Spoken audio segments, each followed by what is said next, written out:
saya hormati Jaksa Agung Muda Bidang Pidana Khusus Pak Febri dan seluruh jajaran yang hadir yang saya hormati. Terima kasih untuk paparannya dan menjawab pertanyaan yang sudah disampaikan teman-teman atau Komisi 3 sebelumnya lalu didalami.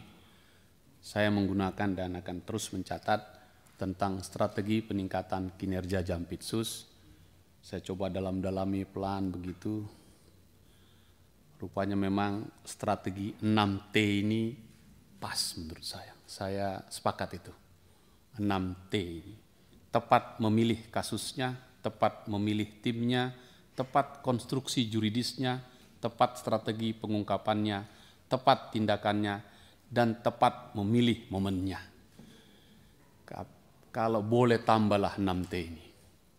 Setelah 6T, baru 6T MH gitu.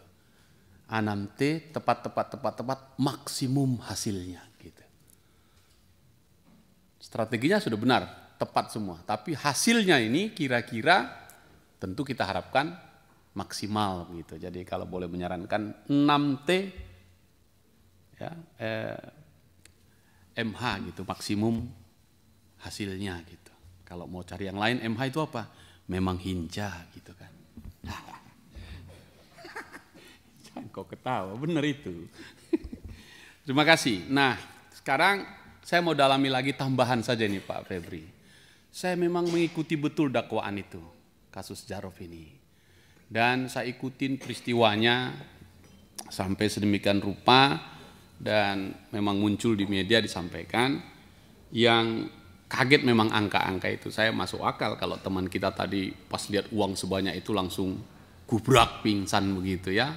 Belum pernah lihat seperti itu begitu uang sebanyak itu. Dan kalau diurai dalam dakwaan yang dibacakan kemarin itu tanggal 30 Januari itu ada sekitar 30 itemnya. Baik uang pecahan, dompet warna hitam, dompet warna coklat, amplop dan seterusnya gitu. Tadi ditanyakan, kalau nggak bisa di sini mungkin nanti tertutup, ya. Siapa yang punya itu, kepada siapa dan untuk apa, kan begitu ya. Tadi yang masih oke, kita hormati nih strategi penyidikan. Tapi kita ingin ini nanti harusnya dibuka di persidangan karena sudah dibacakan dalam dakwaan. Siapa mendakwakan kan dia harus membuktikan nanti di situ. Plus yang menarik lagi yang saya lihat di situ kasihnya adalah dengan jumlah itu beserta dokumen catatan-catatan maupun yang bertuliskan nomor perkara dan kode-kode tertentu terhadap biaya pengurusan yang seluruhnya terdakwa simpan di rumah terdakwa jalan ini gitu. Ini menarik sekali. Kalau sempat dapat semua nomor perkara yang dituliskan itu, maka saya membayangkan ketahuan siapa hakimnya yang menangani perkara itu. Kira-kira begitu ya. Tadi sudah disampaikan pengadilan negeri bandingnya untuk nanti di kasasinya atau di Mahkamah Agungnya. Kode-kode tertentu gitu. Ada yang kalau udah disebutkan yang saya baca di medsos ini diceritakan ada kode macam-macam gitu ya. Nah, pertanyaan saya Pak Febri, kalaupun nggak bisa dijawab di sini nanti ditertutup ya. Kan ada pertama pasti ada alat bukti yang berupa barang bukti elektronik yang berisi mungkin saja email, mungkin riwayat browsing, file, foto, video dan lain-lain yang memang belum dimunculkan ya. Hasil penyitaan saat penggeledahan di rumah itu, handphonenya, laptopnya, baik miliknya maupun mungkin keluarganya, istri dan anak-anaknya. Tadi udah dimulai tadi TPPU-nya tuh kejar, mudah-mudahan ada keluarga yang keluar nanti untuk bisa dijemput begitu ya, dan seterusnya. Publik yang mengikuti perkara ini kayak nonton film kita ini, nonton film yang mulai dan sedemikian rupa. Itu pertanyaan saya, apakah itu ada? Pertanyaan kedua, dalam pemberitaan juga saya tidak ikut di persidangan, tapi di sidang dihadirkan 6 anak Jarod Rikar, namanya Roni Bara Pratama. Lalu di persidangan itu ia menyebutkan bahwa jumlah uang yang disita bukan 915 miliar, tapi 1,2 triliun. Tentu pertanyaan publik sederhana. Kalau begitu sisa yang 285 miliar itu kemana, kan begitu ya? Ini juga kan harus kita jawab. Karena itu kesaksian di dalam persidangan.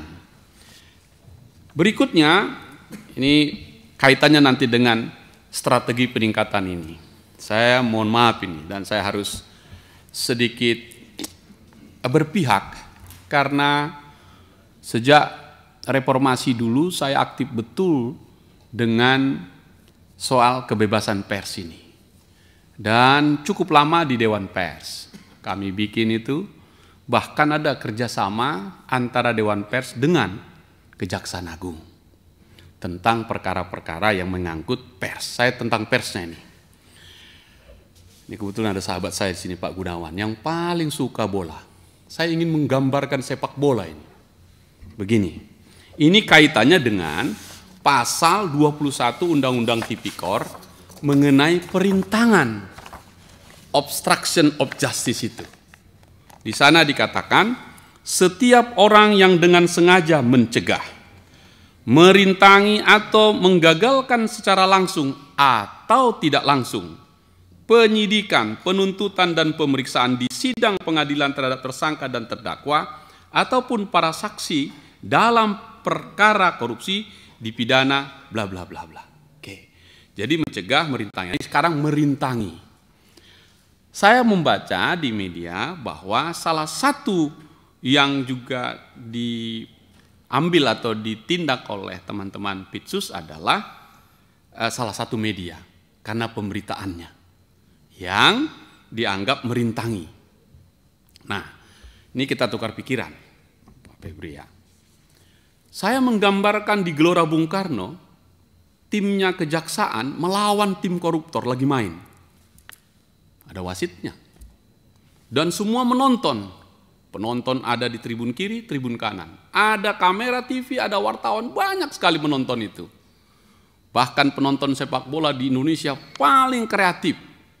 Kalau timnya itu buruk, dia akan tekan dia. Kalau timnya itu baik, dia akan dukung gitu. Seperti itu jugalah kejaksaan yang menggiring bola. Dia sayang pada timnya untuk mencetak gol itu. Tapi rasa-rasanya ini kok nggak benar operan bola kawan ini. Offside aja. Mulai goyang dia. Komentator bilang tuh, "Wih, harusnya ditarik ke kiri nih. Dia ke sana," dan seterusnya. Maka penonton lebih pandai dari yang main bola. Karena kecintaannya, begitu jugalah dengan media. Dia membaca ini, dia mengikuti ini, dan dia memberitakan. Dan ruang-ruang editorial, ruang-ruang pemberitaan, ruang-ruang yang lain, menurut pendapat saya, nggak akan mempengaruhi keteguhan anak-anak Jampitsus yang main bola itu untuk mencetak gol. Sama sekali nggak merintangi dia untuk mencetak gol, menurut saya. Nah, oleh karena justru sebaliknya, dia kita butuhkan Pak Febri untuk mendorong kita agar bersemangat untuk memainkan ini. Jadi saya hargai ketika kemarin tahanan kota itu. Karena sekali lagi, jika pasal perintangan ini kita lebarkan terlalu lebar, sibuk sendiri nanti kita, itu maksud saya. Oke? Dengan demikian, maka apakah berita-berita konten yang dikeluarkan media yang terasa menyakitkan kita, menyudutkan kita, menyesatkan kita menurut pikiran kita, ya biarin dia. Itu bukan merintangi itu, mengkritiknya itu. Menurut saya. Kalau tidak, sepi nanti, ruang gelap nanti dari penegakan hukum ini. Biar dia terbuka. Nanti kalau dia minta, ya sudah, jawab dia. Nah, di Undang-Undang Pers jelas. Kata-kata, balas kata-kata. Berita yang nggak benar, beri hak jawabnya. Itu paling fair.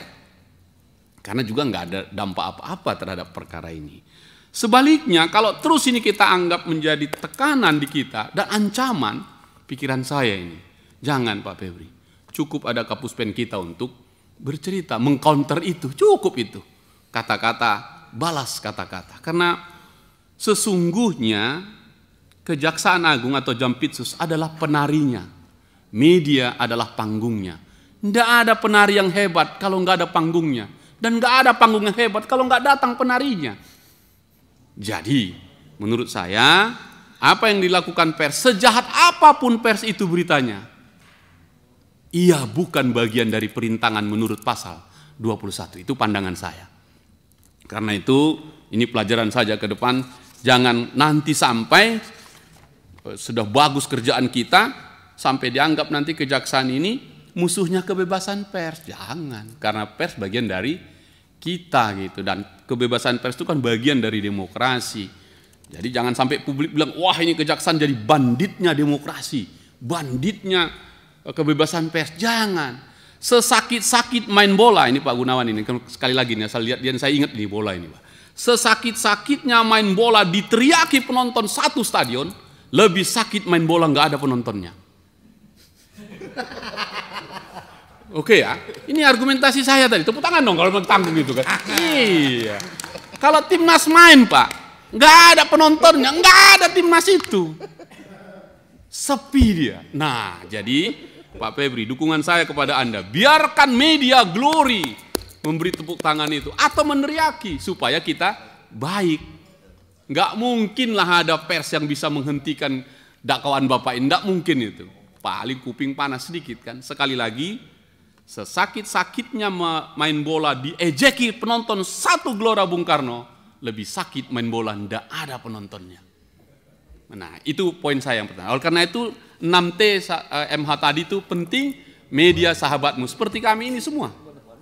Nah,